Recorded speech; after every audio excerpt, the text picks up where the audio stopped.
Hello and welcome back to another week of the DP World Tour Picks and Bets. I am Skylar Hoke, back here in the saddle with Tom Jacobs. Tom, how are we doing, my friend? Good. All the better for you back and hosting, because that means I just get to sit here and be spoken to as opposed to doing the speaking. But no, it's good. I guess difficult having back-to-back runner-up finishes. Also a positive sign that things are going in the right direction. Pepperell couldn't really do anything more yesterday. It's just Sean Crocker, who obviously we've been speaking about for way too long. I think that was a tough one to miss out on his win, right? I think that's probably one of the things we should focus on. But great to see him do it. And, you know, as we said all along, like if he finds his putter, he can win. Yeah, 100%. And first off, thank you again to Ryan Baroff for filling in last week. You and him were all over the board. You know, it was really, I mean, I guess as much as you can be living in the places, you know, unfortunately didn't get over the line. But yes, I mean, you guys, Pepperell, Dan Torp conversation, David Law, I mean, just really all there. And but yeah, props to Sean Crocker. I guess it took me taking a week off for him to get in the winner's circle. But man, I mean, he's as talented. Looks like he enjoyed himself last night after the win. Yeah, and good for him. Like that's a long, long time coming. We've talked this talent for literally since I remember like digging into the European Tour stuff years ago. Crocker was in the thick of it when it came to some of the best ball strikers out there. Finally puts it together with a short game. Big week. It almost feels a little reminiscent of, I guess, Tony in some ways. Like if you had to like compare what a DP World Tour guy like that would be potentially when Tony kind of had his first win finally. Because I think Crocker has all the talent in the world. You wouldn't be surprised to see him do what Finau has done the last 2 weeks. So good for him. It was a shorter number, but definitely tough to miss out on that, but definitely excited for him.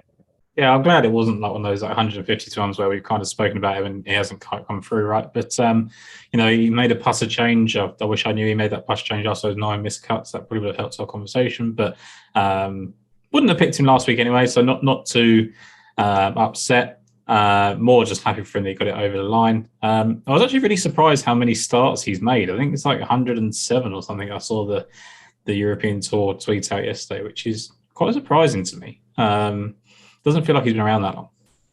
Yeah, because he's been a pro. I thought it was like he's been 17, so 6 years, 5.5 years. And I think he hasn't won for like 9 years or something. I sort of read that, like basically like since like college and things like that. So, you know, it's good to see. Not a complete surprise at all. You know, it basically went down like we thought it'd go down once he did get the win. Just a shame it came at Pepperell's expense last week. Yeah, Eddie was so good. Sunday especially. I mean, I think he led the field and approach by like 2.5 strokes on Sunday alone. Yeah. Just some really, and that's another feel good. You know, like just I think he had a tweet on Saturday night when he tweeted his dogs. You know how good he was feeling. Good to be back. That's everyone's rooting for Eddie all the time. It feels like it. Excited for him there, and I'm ready for him to keep the good vibes rolling. I think some of these guys that we just need to take advantage of are like to the point of how well you guys were able to, you know, get your selections in last week. It's kind of like these mini stretches of form these guys find. You have to take advantage. Sometimes those numbers do get short, but they are capitalizing on this little bit of form, you know, a lot right now. And you just keep going back, maybe even to the same guys or guys that have done it for a few weeks in a row that continue to make sense. Yeah, and I think there's certain guys, I'm sure we'll come on to who in a minute, that like you don't mind following up at shorter prices, right? I mean, you've done it recently with Sammy Valimaki, didn't quite pay off, but, you know, went in the right way. And, you know, every time I've kind of made a reservation based on price, like they've kind of paid off. So generally speaking, I think we kind of just follow the form. You know, that's all you can do, right? It's all you can do is look at the stats, look at the current course form. And, you know, I think like last week, Alvaro Quiros, for example, like you can look at the location form, great in Scotland. Didn't expect him to win, and he obviously didn't, but great showing, 10th place finish. Like it's good to follow those kind of things as well. Yep, absolutely. And I guess with that being said, let's dig into this week. We are at the Cazoo Open this time. Well, it was Cazoo Classic just a couple weeks ago. Just making sure I nailed that one there. I didn't know that was a question or a statement. Well, because so we're playing at Celtic Manor. Right. Yeah. But in 2020, it was the Celtic Classic. A lot of C's going on. Too many C's. Yes. Celtic Manor, which we've seen 3 times in the last 2 years. Nacho Elvira winning in 21. I believe he wanted a playoff, over Justin Harding. And then 2020, we had back-to-back weeks. Romain Langasque beat Sammy Valimaki, which that is both those two off the top not being in the field is disheartening after the way they've both been playing. They would have been both probably sub-30s, but would have been nice to see them in the mix. And then I think the week prior to that was Sam Horsfield winning. We had Dietrich, Peters, Beef Johnson, all kind of in the mix, kind of seeing their Valimaki top 10 that week too. Now, of course, Celtic Manor 2010 Ryder Cup venue as well. So we are familiar with the type of courses. Is there anything specific that you're looking to do for the week? I think actually not being too caught up in what the course is going to present and the correlation stuff and kind of freeing myself up from that has actually paid off dividends recently. So yes and no. I think, obviously you're going to focus on, a bit of history in these sort of, not even this course itself, but just these kind of style of courses, they're almost like a links course. It's not quite, a traditional links course, but, accuracy going into the greens, I think is really important. You want to get onto a hot streak of form. So, I don't think it'd be too dissimilar from last week. I think people that played well last week will benefit here. It's not probably going to get as windy as I thought. So, in short, I don't think there's anything too critical to focus on. I think anything that people will focus on is going to play in their favour. So, just things that people have been good at in the past and show some life here. Yeah, and I don't necessarily think when you read, it's hard to say, but like Nacho Elvira winning, and then you compare them to Horsfield and Langasque, it's just very different players in some ways. Now, there has been also very different results. I mean, it was 8 under when Langasque went in 16 under, Nacho. So we've seen this varying degree of scores under par too at this course. So I'm not letting myself get out of hand, keeping with those that are in form. Ball striking is always a plus, especially with the approach side of it, as you mentioned, is kind of my MO for the week. So I think, digging into the top of the board, if we start here, and previewing it with when they are in form and being price sensitive, it is a difficult balancing act to play because these numbers for guys are definitely entering a different category than what we're used to with a lot of them. So to your point, are you just plugging your nose with some of them and being like, I am definitely in on this guy? Because I kind of have to on a few. Yeah, I didn't get quite as far as, I don't think either of us have got right to the very top of the market. Someone that I think everyone's going to be quite keen on this week is Callum Shinkwin, who that's a perfect example. Yeah, I couldn't do that. Just because we see it with him, he was getting himself right up into the places yesterday and had a good chance to kind of cement that position in the top 5 and just sprayed one on the par 5 out of the fairway. And it was like, not that I think he'd necessarily do that if he had a chance to win, but I just don't trust him enough to be a 20-1 player. And, when you look at the fact that, you talked about Crocker being sort of parallel to Tony Finau. I'd rather bet him to win again than I would at Shinkwin at 20-1 when Crocker's 28 or 33. So you've got that kind of thing to it. I think living around that 33 and 41 mark is where I'm going to be. Olesen sort of always comes up into my mind at the moment, the way he's playing, but the top 3 I kind of left alone. Yep, and those top 3 being Jordan Smith, Dietrich, Victor Perez. Yeah, totally there with you. I think Shinkwin's the one that I wouldn't be surprised again to see a major week out of him. Every number I would look at points that way, except 22-1. I just can't. If he was, what number would he have to be if he's betting? Because I don't even necessarily believe he's when he's 80-1, 100-1, and 66-1 even. It feels like you've got some edge from top 5 money and things like that. I never normally look at him as like a win-only prospect. Yeah, and I guess you probably need – I for sure would be betting at 40. 33 would be worth the conversation for me, especially with the guys that I'm going to end up being in on. I guess let's go. I think both of us are going – we're both going back to the well with Eddie, right? Yeah. That's where our first, stab is, and that's at 33s, I think is the best number still available here. And I feel like, to me – it's sometimes you just have to try to nail the winner versus price value. I'm going to loop two guys together with my next selections, but like Eddie, when I'm looking through this, I'm looking through progression. You're seeing the irons get better by the day. You're seeing them get better by the week, knowing he's in a good spot. Yeah, man. Eddie was always somebody you trusted in the mix. I mean, to show out like he did yesterday on a Sunday after it's been so long, like that's something that gives me confidence going back to him right here. He's just so level-headed, right? Like, his interview is really happy with Sean Crocker, which is always nice to see. Yep. I know Sean Crocker's dad really appreciates that on Twitter. But third and first last 2 weeks in approach, forget, like I said last week, that it might be a factor that he's been really outspoken about Liv, and he feels like he needs to actually play better now to justify his stance on that. And taking all those kind of like variables out of the way, like third and first last 2 weeks in approach, 8th and 5th tee to green. He was 4th on this golf course. I think it was like 2014. It's a long time ago now, but he was 4th the week before in the KLM Open when he came in and finished 4th there. He's now coming off the back of 11th and second place finishes. So just how good he was in contention yesterday just really gave me the boost. Like, I pretty much, after watching him yesterday, just thought, unless he was like a Callum Shinkwin number, I'm actually really surprised he's not near a Callum Shinkwin. Like, I know Shinkwin looks good in terms of like ball striking and stuff, but you can't get much better than what Pepperell's doing in ball striking last 2 events, and surprised they're not closer together actually. Yeah, I mean, I think even that, and then like Crocker being right, like if anyone, I feel like Crocker would be the deserving one to be in the 22 range, and you could flip him and Shinkwin maybe. Yeah, but I don't know. Those I guess 3 in that scenario are kind of the ones that, well, I guess there's up to 40s. I'll go with my next 2 before we get to your next selection, because I definitely am intrigued by yours too. In my opinion, the 2 golfers that played the best golf when the Barracuda and the Barbasol was here in the States were Matty Schmid.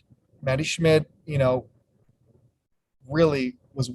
If you thought Taylor Pendrith played bad yesterday, Matty Schmid's Sunday at the Barbasol was one of the worst things I've ever been a part of as a ticket out there. But he shot a 77 on that Sunday.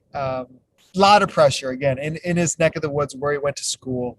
So Schmid's first attempt now after playing those 2 stateside events, he just feels like that's just a different level of competition, and to compete very well there, like that is to me as much as it can get going back over here. We've seen it replicated all year long with these guys playing well at some of these tour events and then coming back and competing immediately, on the DP World Tour. Now, that's the one that stands out to me, but the second one who probably was definitely more consistent, and it was Hurley Long.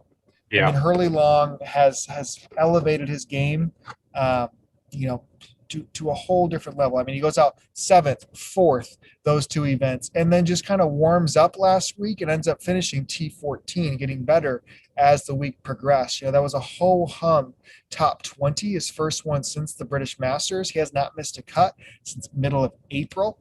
I just think Hurley is elevating himself to a different status level that I have a ton of trust on. I mean, his number is I think 30s is the longest he is here stateside.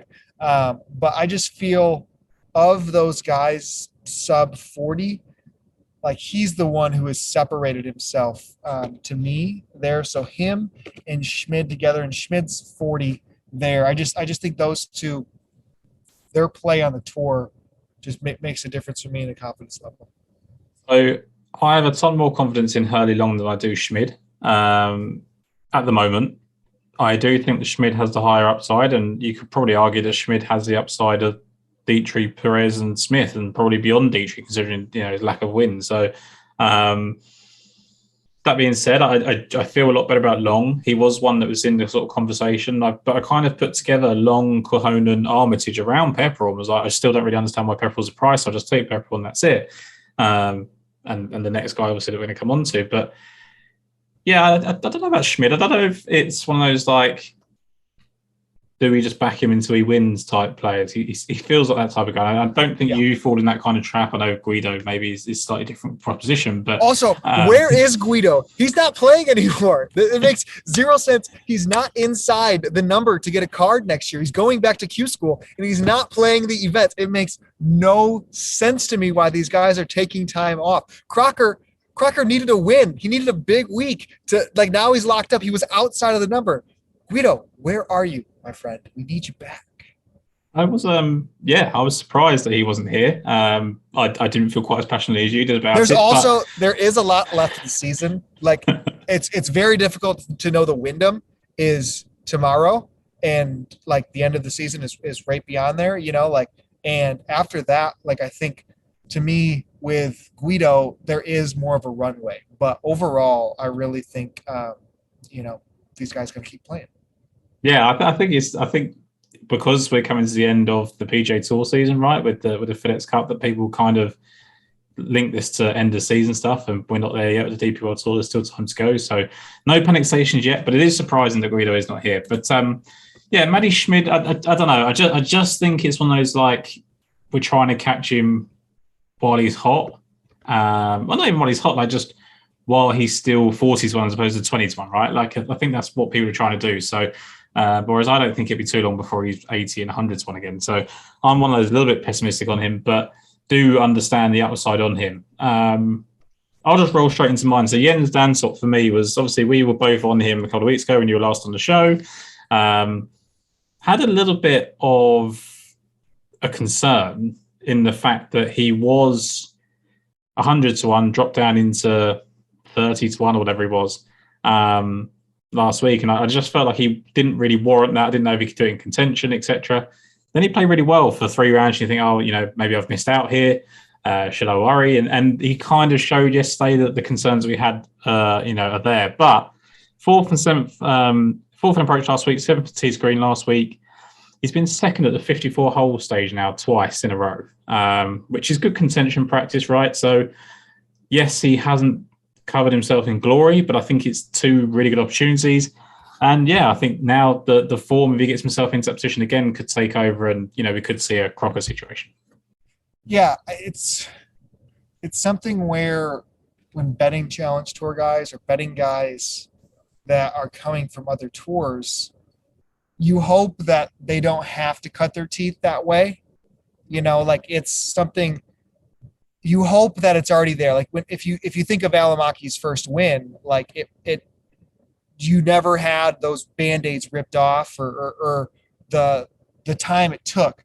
So that was concerning to me with Dan Torp the first week. I thought yesterday was a little bit better. I mean, he kind of played himself out of it early and then fought back in some ways. It wasn't as bad as the week before.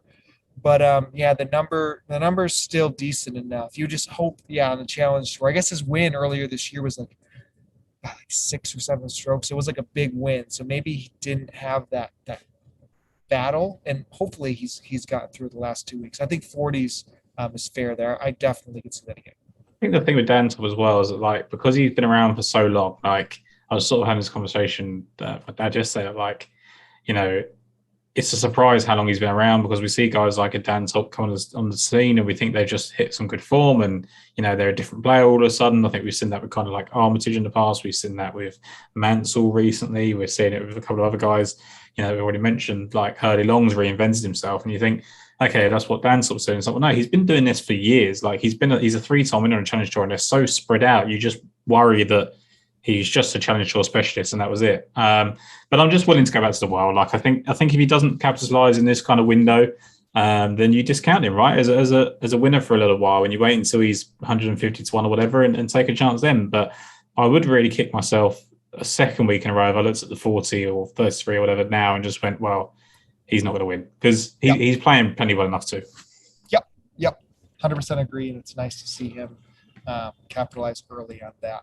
Now, I'll go next. I think these guys, I guess, what is the price? If you talk about Dan Torp the week before, Oliver Hundable Jorgensen, his price is everywhere this morning. I think I saw it 80s, maybe even touch triple digits on Open. and then it was like 22-1 at DraftKings at one point. Um, and then it kind of settles in this. I think it's back to like 50s, 55s. There was some 40s. So hard to know with his price. So I'll just go next with him. I mean, so you're getting. I guess it's just the same mold that we've looked at for golfers for a good bit of time. They step up, they get this opportunity, on the DP World Tour, plays well from a approach standpoint, gets himself never really in the mix, but enough that I guess I would consider it like somewhere around the surface, especially for a guy at his number. I think is a good week. He gets into, I guess, a top 10 rollover spot. I guess his off the tee approach, he just really would have to clean up that around the green game that troubled him. But Challenge Tour this year, I mean, he's up to, I think, 4 top 5s now with the victory. So it's Dan Torp light, a week, you're running the week after, I guess, in some ways of it. And, a pretty decent kind of, I think, amateur, I guess, Nordic Golf League lead up in some ways. So for me, he just fits that mold of golfers we're always intrigued by, and the number's still enough juice.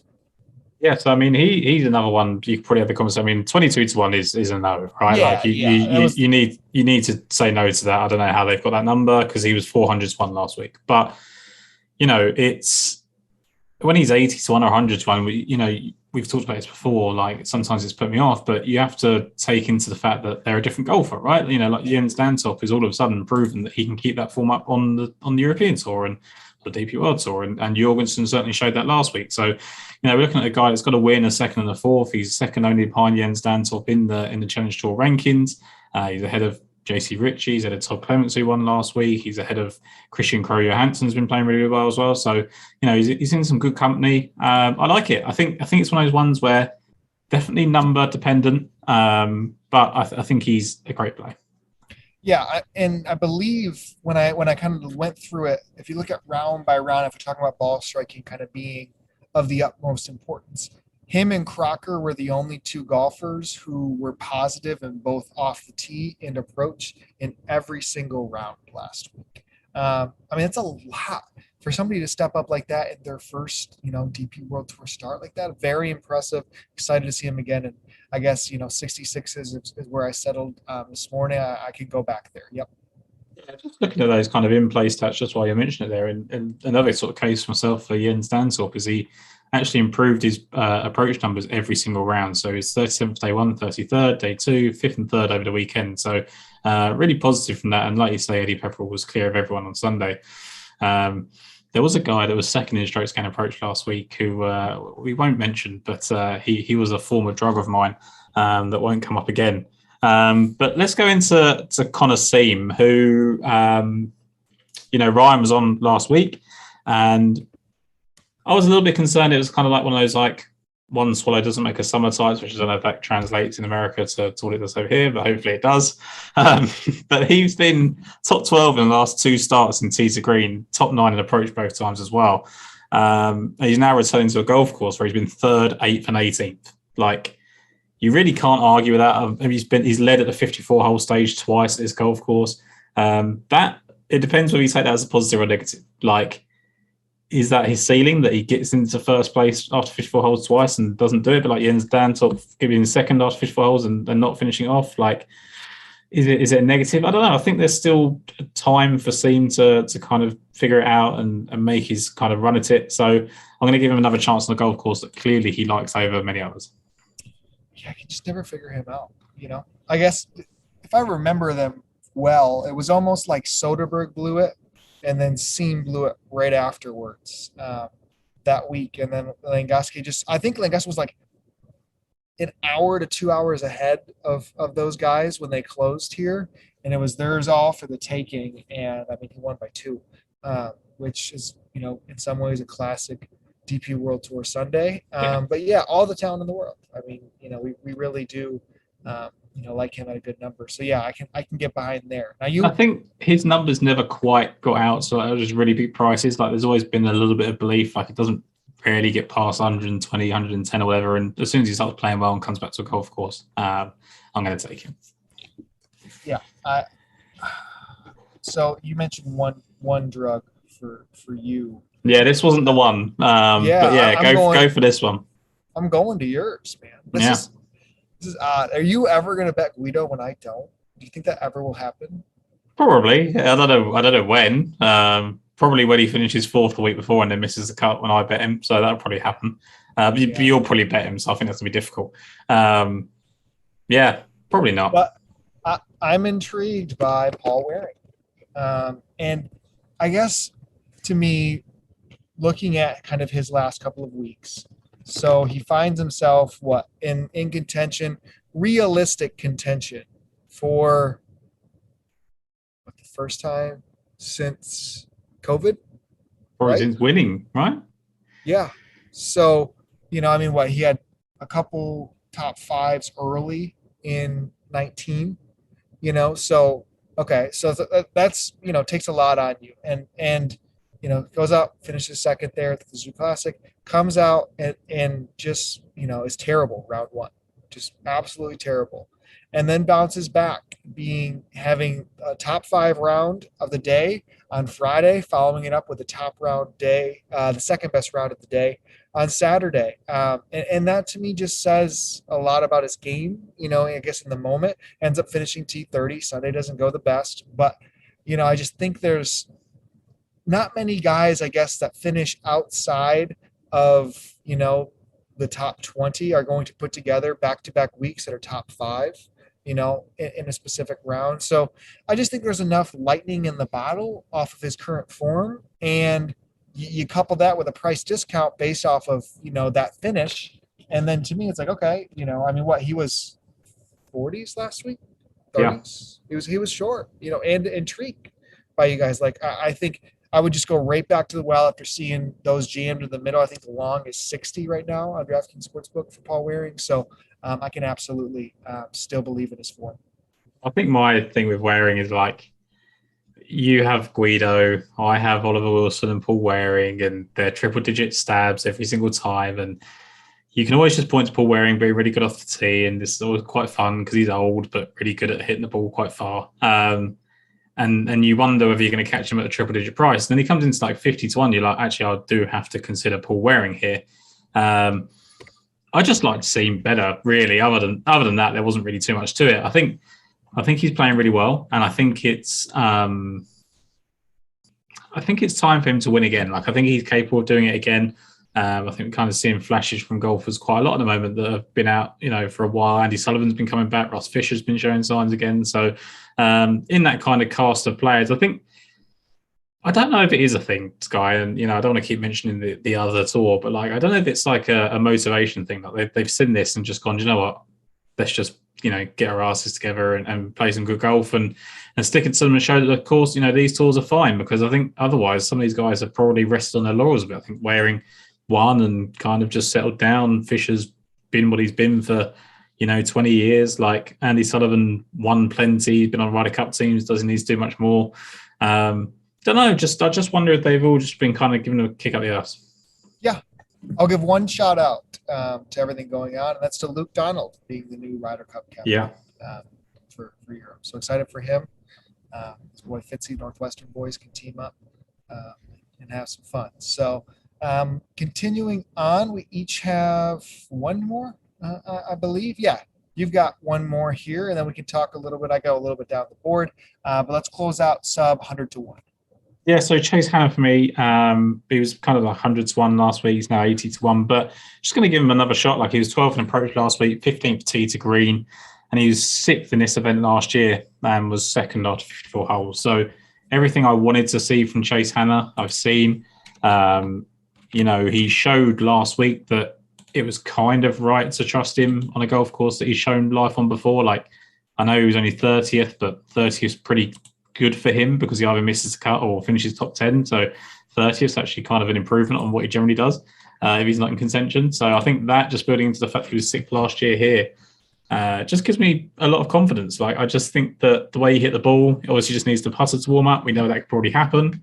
And I think he can repeat what he did here 12 months ago. Yeah, yeah. He falls in that like Daniel Gavin's guy you always bet, like the Hillier, Hillier's in this field actually drawn some interest. Like Yeah. um, shown high flashes, and they kind of all came from that graduating class, I believe, or on the challenge He tour, right? finished Yeah, tied sixth 3 events in a row this time last year. So sixth at the Euro he and should. I Copenhagen think he should Championship. have won an event for us. We bet him on the one, Yeah. and he was right in the thick of it. He you look back to this time last year, or last year, and it was like Challenge Deacon is sixth, Challenge DS20 seventh, Open Brew Britain second, Miscut sixth, sixth, sixth. Like he just gets on hot streaks, right? And it seems to be that he might be coming into one of those. 68th Miscut 30 doesn't necessarily suggest that, but the fourth and sixth earlier in the year, the second, he just shows that when he flashes, you can probably trust him. So at 80-1, I still think there's some juice in Chase Hanna. Yep, yep, absolutely. So now it's kind of our turn to go down the board a little bit. Yep. I guess I'll start with my one selection. And truthfully, it really comes from kind of one antidote that I saw this morning. Um, our friend at SGT2, the number green, Matt, we've referenced him a bunch along with Tour Tips, kind of our go-tos when it comes to DP World Tour data. And Matt kind of put together a little bit of a trend performance on some of these difficult par three, fours, and fives that come across Celtic Manor, because there are some longer par threes, fours, and the par fives. I mean, closing in on 600 yards. And when something stands out like among the bunch here, I mean, if you list off, okay, the top 10 golfers here, you see Jordan Smith, Mansell, Dantor, Max Kiefer, Schneider, Perez, your guy Chase Hanna, Elvira, Paul Waring, all kind of guys that odds are in somewhat a similar range, near the top of the board or mid-range at worst. And then to see Angel Hidalgo kind of leading that list above Jordan Smith. And he's been teeing it up, a decent amount recently. So it's not like it is something where, it's a small sample size for him. I mean, last week did miss the cut by 2 at the Hero Open, was just inside the top 10 the week prior at the Cazoo Classic with some really good irons. When he pops down the Challenge Tour, he had a couple top 25s prior to that. So, there is just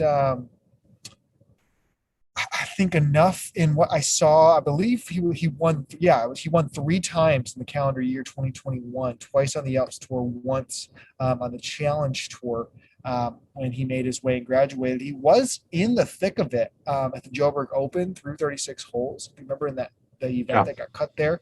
And I was really excited about him that week as it was his first debut tour event. So just that stat and a little bit of history on him is enough with the 150s that are out there. It's like, okay, I'd kick myself for not trusting that, or at least looking at that a little bit harder when it's that type of odds for the leader.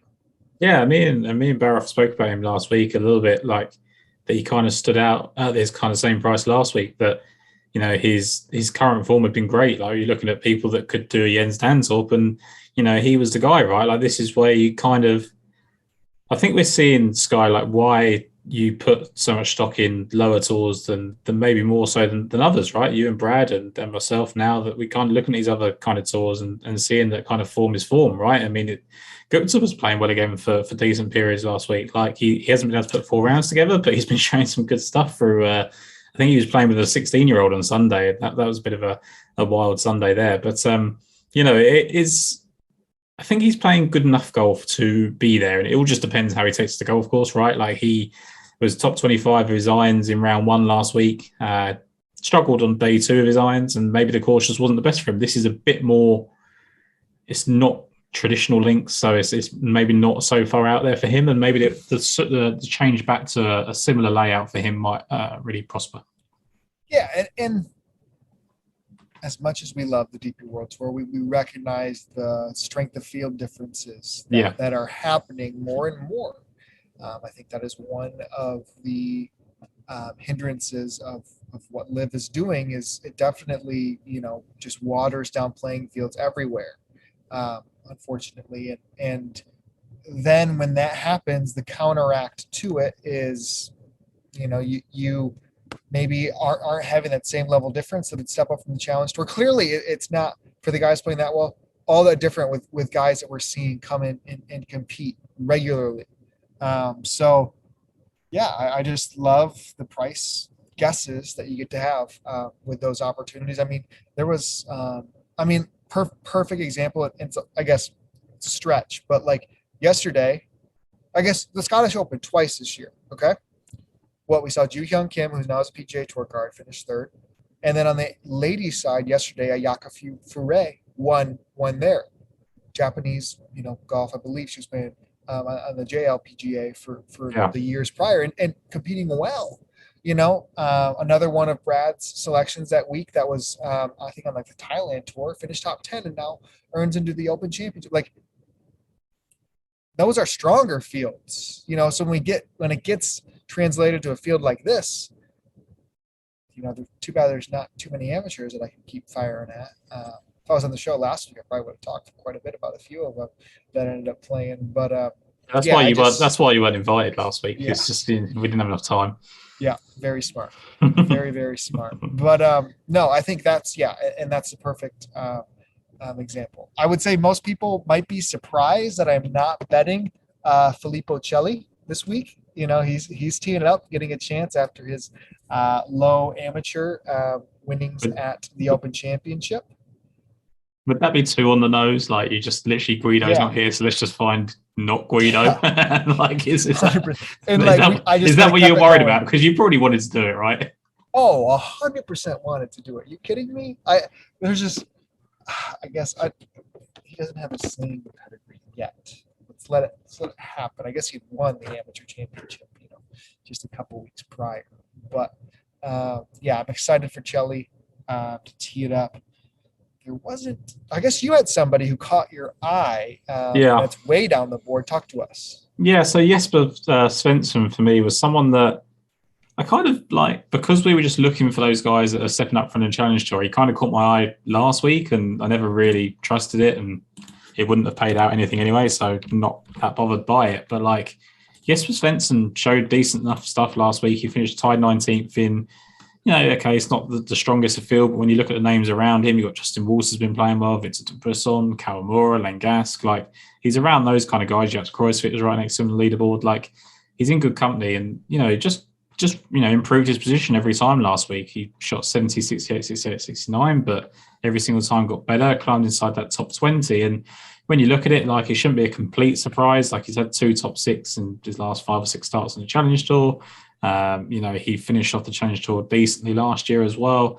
A couple of runner-up place finishes on the Challenge Tour and Nordic Golf League mainly, which is kind of your place to be, right? Is the Nordic Golf League. So just liked what I saw from him. And I think this is a little bit of chasing the Hundable Jorgensen, chasing the Jens Dantorp, chasing the Hurdy Long thing. Like, are they just going to bring their Challenge Tour form up to the DP World Tour? And that's why it's not any sort of strong conviction, but for DFS purposes, for just a long shot, maybe top 20s. I did actually look like if Jens Dantorp's going to leave me alone, let me down, then I think the top Swedish market was pretty good because there is a bunch of players that I don't have any faith in whatsoever in the Swedish market. I mean, Jens Dantorp is 23-10 to win that kind of market. Then you've got Broberg, who's obviously decent. Robin Peterson, Dickens Lemke, Farbring, Sturhead, Karlberg, Svensson 11-1. Like, I thought that was pretty good. That's a good. I like good value. That. So that if you can get that market, I'd probably play that. I think that's a good. He could probably finish 30th and win that if Dantorp doesn't have a good week. So obviously Dantorp beat him last week, but he beat Henrik Sturhead by 1 stroke last week, who I guess is one of the other people ahead of him in the betting. So I think that's a decent price for a top Swede at least. Yeah, and you mentioned very niche. His last 2 rounds were both top 12 in tee to green too. I think finished really strong from that perspective. So it's definitely one of those like, look, let me try and find the 300-1 short. He's 500-1 in some places because they seem to be popping up on the DP World Tour, but I don't think there's anything wrong with that. Like we've done that with recent weeks with Gupta and things like that. Like if they show flashes of life 2 or 3 rounds and that gets people through cut lines on DraftKings, or I don't think they've got DraftKings this week, but like, just things like that. I just think it's a good thing to have. So yeah, Svensson for me garnered some interest. I haven't cross-referenced yet, but when I went off the top of the show, the PGA Tour schedule had just kind of came out too. Yeah. And there's those gaps that were there last year, and that is when we're going to get some focus. I mean, I looked, and like I mentioned with the Guido rant earlier, there is still a lot of events left on the DP World Tour schedule. So hopefully we can get some focused weeks where it is that the DP World Tour by itself, I guess competing with football, but by itself in the golf world, for hopefully some contests and Wentworth and some big weeks as we gear up towards the end of the year. That probably puts a bow on anybody that I needed to talk about in this field. Anybody else you have before I recap? No, I think that's probably fine. I think, again, it would be the case of just naming names for the sake of naming names. Like, I think that was my one guy.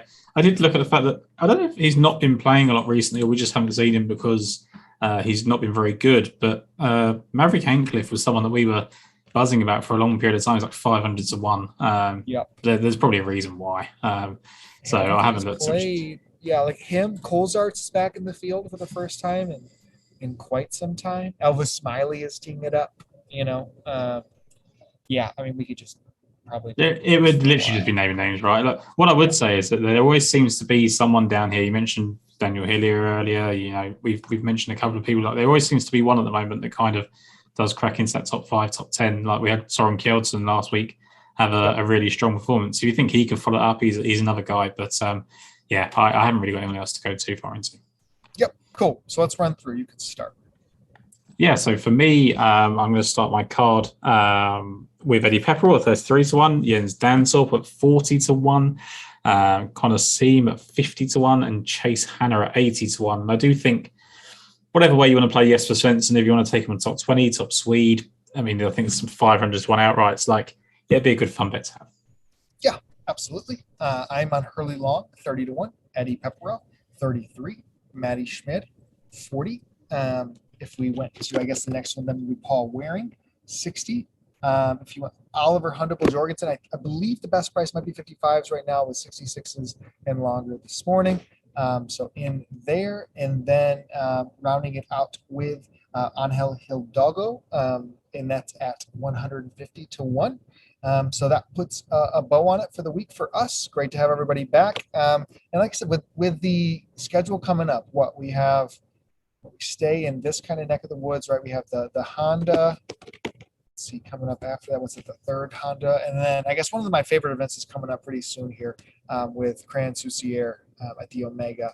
But we'll get a good stretch. We're not far away from BMW PGA Championship. So excited for the run here in the fall. We've got 3 get through them events at the moment. I think, we've got Celtic Manor's pretty good. And then you've got the ISPS Hander and the Czech Masters. And then you really get Grand Cercier. Maiden Himland's always good fun, Danish event. Then it's Wentworth. And then you get the Wentworth Italian Open, Open de France, and the Dunhill Links in a row. Yeah. That's really good. Then you get Valderrama a couple of weeks afterwards. This is, if people aren't watching the DP World Tour in that stretch between September and October, they're never going to watch it. So, that's the best time of golf. And I think that's the Ryder Cup venue, right, for the Italian Open in September. Yes. So one to keep an eye on. And let me look here. So that gap. So if we crossed it here, so they're playing. So 12th and 18th is the Fortinet on the PGA.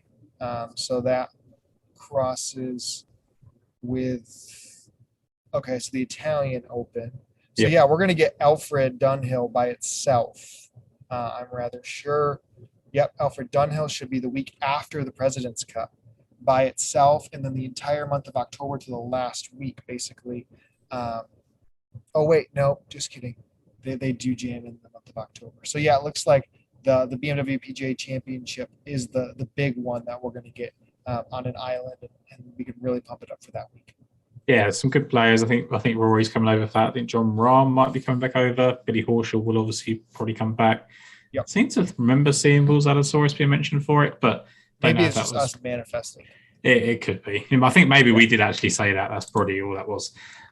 We shall see. Yep. Cool. Well, we'll go out on that note. Thank you all again for the support, and we'll catch you next week.